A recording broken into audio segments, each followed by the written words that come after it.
mayamna phubulada irang thue nongmai kapi habe ma wapam khara thorok pasi yamna phatte maramdi aikhoi hujik maningda ka duna lok sing ubai thaba asi yam kan chathari aikhoi bai jinga sai degi silai bane ibai hujik chada nongmai makon ta gi bale moina tade adune phone mayam tawre na kapte makholam tade ai je dum pung kun mari je lok si ta dum nei rabani ara madugi thabak to kaim ta tokde nei na phone da dum loina hai gi bani tawbudi nga sai thau phunbadagi silencer pipe wagi water supply degi na thong khoi phubla konjingi da silencer garim set silencer pipe ya da bagi makol ani gumbadi thoe asi natana thokpa kan da phubla da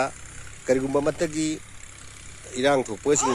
leite do hai kirin makhongbok thabak su juro loi le ri su do mi khoi thau lone suri loi suri keno mayamna lana pokto pidana ba mayamda lana pokto na hadina Sipajing ta ga nuwa do ni le chandra kawi nan tang tra tu nung thin nung darong gi da nong mai kapi haina ba matam du da ai inak tu da portion amma khoi du na ina tauk da banara kaino aina kapte na ha gi bedu lebang myam da madu mayam na di nong mai kapi makhon ta na